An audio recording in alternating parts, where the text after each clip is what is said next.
135 ming dollarga 2,5 sotuvli yer maydoniga qurilgan 6 xonali ko'rib turgan patkulich xonadonimiz sotilyapti.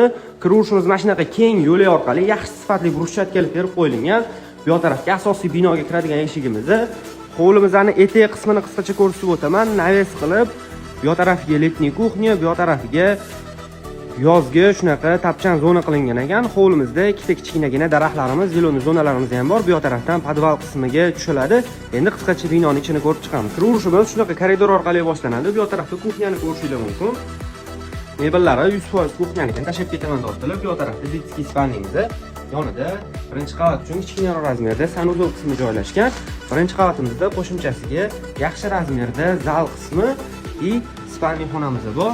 O'zining ichida sanuzel bilan birga. Ikkinchi qavatda xonalar ketma-ketligi keng hol qismi orqali boshlanadi. Zal sifatida hol o'zini ham foydalansanglar bo'ladi. Bu birinchi xonamiz. Bu tarafda ikkinchi xonamizni ko'rishingiz mumkin. Bu родительский spalni, ichida sanuzellari bilan birga. Lokatsiyani tushuntirib o'tadigan bo'lsam, Sergeli tumani Beruniy mahallasi 11-metro bekatidan 708 metr uzoqlikda joylashgan. Bu yana bitta xonamiz. Pastda raqamni qoldiraman, telefon qilib bemalol yaxshi narxlarga baraka qilsanglar bo'ladi.